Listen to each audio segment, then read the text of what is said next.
අපේ කාලවකවානු වල අපි හරියට වැඩ කරේ නැහැ. එහෙනම් මම වෙන ඉතින් එන උදවන්ද කරන ප්‍රශ්න අහන්නේ නෑ දැන් අපි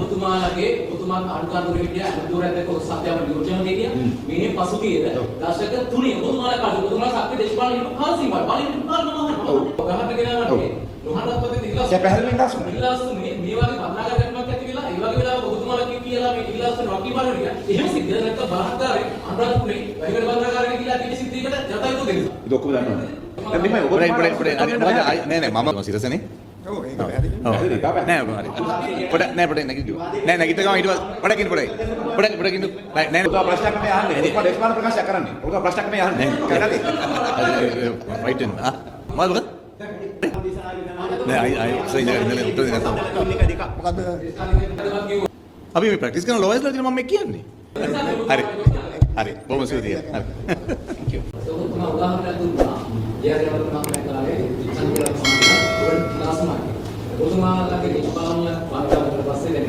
අනුදාශකයෙක් වෙනවා වගේ කරලා ඔබතුමා දේශපාලන වෙනවා නැත්නම් තුනක් විතර වගේ ආනවරේ මෙහෙවු ආණ්ඩුවක දීපුවා සම්පූර්ණ කරපුවා ඔබතුමා උදාහරණ දෙන්නා කවුද ඒ කාල සීමාවේ මේ වගේ ජීවිතයක් වුණා ඉල්ලාස්නේ මේ හොඳුනා නෑ thank you නෑ ඉස්ලාම් මම මේ කියන්නද දැන් මේ ආණ්ඩුව පත් උනේ මොකද්ද ජනතාවට දීපු මූලික ප්‍රතික්‍රියාව සිස්ටම් චේන්ජ් හැමදේම අවුරුදු 76ක සාපේ අපි ඒකෙන් මේ රට මුදවනවා කිව්වා මේක ජරා ජීර්ණ වෙච්ච සංස්කෘතිය කිව්වා අපිට ඡන්දය දෙන්න අපි මේක උඩ ඉඳන් පහළට වෙනස් කරනවා කිව්වා ඉතින් ඒකනේ දැන් එතකොට පහුගිය දේවල් ඒවා නෑ ඒවා තර්ක විතර්ක ඉදිරිපත් කරන්න පුළුවන් හැබැයි මේ රජයට මෙච්චර විශාල බලයක් ජනතාව දුන්නේ මේ සිස්ටම් චේන්ජ් එක දැන් අස්පනා අපිට පේනවා මොකද්ද සිස්ටම් චේන්ජ් එක පොඩේ ඒකට උත්තර දෙන්න දැන් ඒක උත්තර දෙන්න දැන් මේ තමුන්නාංශ මේ ඉතිහාසය වල ගැන කතා කරේ ඔබතුමා නෑ ඉන්න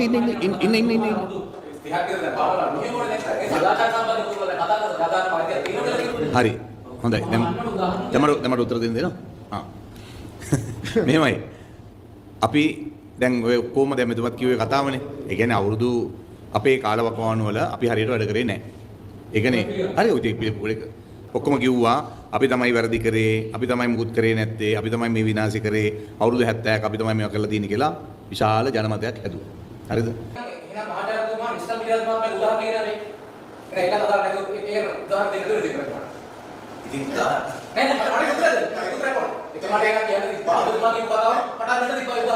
ඒක අදාළ වෙනවා ඒ මොකද දැන් දෙන්නෙක් මරුණා මනුෂ්‍ය ජීවිත දෙක නෑ ප්‍රශ්නයක් අහුවම ප්‍රශ්නෙට උත්තර දෙන්න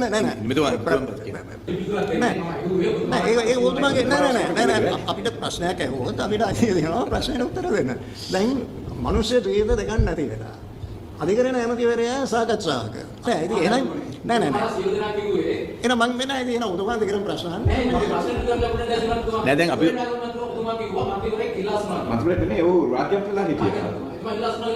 රෝහන් රත්පත් මෙහෙමයි ඒ රජයේ හිටපු කෙනෙක් මම. රෝහන් රත්පත්ේ බලගතුම රාජනායකයෙකු වෙන මහින්ද රාජපක්ෂ දලපති අතරේ තිබුණ මිත්‍රත්වයේ පිළිබඳ ලෝකෙම දන්නවා. ඒත් කිව්වා එළියට බහින්න. ඔබ කරෑත්තේ වැරදි කි එළියට බහින්න කියලා. ඊළඟට තමයි ඔබතුමා ඉස්සෙල්ලා ඉන්න ඔබතුමා කාලේ දෙන්නේ මට. අහගන්න. ඔබතුමාට ප්‍රශ්න අහන්නේ මේක අහගන්න. මම ආන්නේ ඔබතුමාලගේ ඔබතුමා අනුකාරතුරු හිටිය අනුදුරත් එක්ක සත්‍යව නියෝජනය දෙකිය මේ පසුගියද දශක 3 ඔබතුමාලා කාලේ ඔබතුමාලා සත්‍ය දේශපාලන හිටපු කාල සීමාව බලන්න පාරම ඉතිහාස උදාහරණ නැගෙනවා වන්දිලා ඔබතුමා කල ලෝහනරත්න මහත්තයා එතුමා ඉල්ලාස්නේ මේ වගේ සිද්ධියක් වෙලා නැත්නම් එතුමා මේ බලාත්කාරී බඳාගාරයට ගිහිල්ලා ජනතා විරෝධය ඇතිවෙච්ච වෙලාවේ ඒකට උදාහරණ ගෙනාවා ලෝහනරත්න ඉල්ලාස් පැහැදිලි ඉල්ලාස්නේ මේ වගේ බඳාගාරයක් ඇති වෙලා ඒ වගේ වෙලාවක ඔබතුමාලා කියලා මේ ඉල්ලාස් වකී බලන එක එහෙම සිද්ධ නැත්නම් බලාත්කාරේ අනුරාධපුරේ වෛගල බඳාගාරේ කියලා කිසි සිද්ධියකට ජතයිතු දෙන්න දොක්කු දන්නවා එතුමා රාජ්‍ය අමාත්‍ය හැටියට කළ දේ වැරදිය.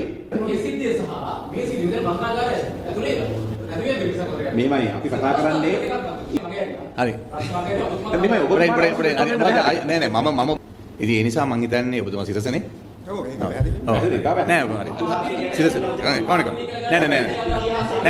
නෑ ඉන්න හරි මම දැන් ප්‍රශ්නෙට උත්තර දෙනවා ඉතින් ඉන්නේ දැන් ඔබතුමා මුලින්ම කතා කරේ සදාචාරාත්මක එන ඔබතුමා මෙතෙන්ට එන්න. ඔබතුමා මෙතෙන්ට එන්න. ඒගොල්ලෝ ප්‍රශ්නෙට උත්තර දෙන්න බෑ. නෑ ඔබතුමාලට ඕනේ නෑ පොඩ නැගිටිවා නෑ නැගිට ගම ඊට පොඩකින් නෑ ඔබතුමාට ඕනේ මේක විශාල අවුලක් කරලා අද රාත්‍රී කාලේ වැඩේ දාන්න. මොකද ඊයර පොඩක් ඉන්නකෝ ගිය පාර ගිය සතිය ඔබතුමා මං ගැන ප්‍රශ්නයක් කාලා මේ කටිය නැගිටලා ගියාම ඒක හෙඩ්ලයින් පොඩක් ඉන්න. ඒක නිසා අපි ඒව කරන්නේ නෑ. අපි ඉඳගෙන ඕනලා අහන්න උත්තර දෙන්න. පොඩක් ඉන්න. මං අර කතාවමයි කියන්නේ. දැන් මොකද තව ප්‍රශ්නයක් තියෙන්නේ? ප්‍රශ්නේ දැන් ඔබතුමාලා කියන කේන්ද්‍රාලේ පැයක් තිස්සේ ඔබතුමාලා කිව්වේ මෙහෙම අපේ ප්‍රශ්නේ අහන්න උනා. ඔබතුමා ප්‍රශ්නයක් මේ අහන්නේ. ඔබතුමා දේශපාලන ප්‍රකාශයක් කරන්නේ. ඔබතුමා ප්‍රශ්නයක් මේ අහන්නේ. රයිට් එන්න. දැන් ඔබතුමාලා කියන විදිහට ඊයේදී අදෝ වකින් බාර. ඔව්. දවස් පහේදී කවුද ඔබතුමා කවුද කියන වකී බාර ගන්න. ඒක තමයි මම පොඩක් පාස් ප්‍රහාර සිද්ධ වෙලා. අරලේ සිද්ධ වෙලා. ජීවිත විනාශම වෙනවා 200ක් කරන පාස් ප්‍රහාර කරලා. 500ක් දුවල්ක අදලා දෙන්න සුවිදවන. කවුද වකී බාර ගත්තේ? දැන් මේකයි ඉන්න ඒක දැන් මේ එක සිද්ධි ඇති වුණාම තියෙන තත්වයන් එක තමයි නෑ ඒක තමයි මම කියන්නේ දැන් එදා බාරගත්තේ නැති හින්දානේ දැන් මේ ආණ්ඩු විලවල තියෙන්නේ දැන් මේගොල්ලෝ වක්කීම් බාර අරන් තියෙනවනේ දෙලිද බත්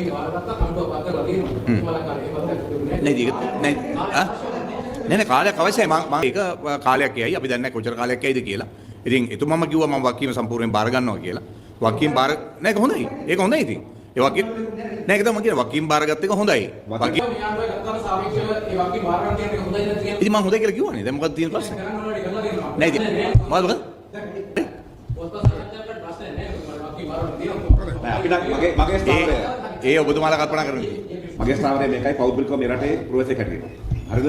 එතුමා වකීම බාර ගන්න තියෙනවා බොහොම හොඳයි. පත් තුන් දෙනෙක් කමිටුවක් පත් කරලා තියෙනවා බොහොමත්ම හොඳයි. අපේ මිනිස්සු වල පිළිබඳව අපිට විශ්වාසයක් තිබෙනවා. නෑ අය ඉඳලා උත්තර දෙන්න තමයි. මොකද කිව්වා ඕනෑයි තියාගෙන එපා අවුට්ටකට කරනවා මේ කියලා. ඔව්. හැබැයි 2012 දී ඊරානි බඩන් try කරගෙන ඉද්දි ඒක මේවත් කරේ කරන්නේ ඉක්මත් කරේ. ඉතින් ඒක වැරදි කියලා නෑ මම දන්නේ මම පොඩකින් පොඩේ ඒක අපේ පක්ෂවල විවිධ මතවාද තියෙන අය ඉන්නවා. හැබැයි ඒගොල්ලෝ ඒක ක්‍රියාත්මක කරා. අපි මේ ප්‍රැක්ටිස් කරන ලෝයර්ලා දින මම මේ කියන්නේ. එතකොට නම් අනිත් ඒවාට ඔබතුමා කතා කරන්න. ඕකට නම් කතා කරලා මේ සිරස කියන ආයතනයටත් හානියක් කරන්න යන්න එපා. මොකද හේතුව සිරස ඔයිට වැඩිය මේ බුද්ධිමත් විතර ආයතනයක්. මම හිතන්නේ ඔබතුමාගේ නෑ මම නම් උත්තර දුන්නා. අපි උත්තර දුන්නා. ඉතින් සංගමයේ රැස්වීම වෙලාවේ එයා ඒක පිළිගත්තා. ඔබ 70 වැඩි මිනිස්සු ඉන්නවා. ඒ අවස්ථාවේ කවුද කිව්වේ?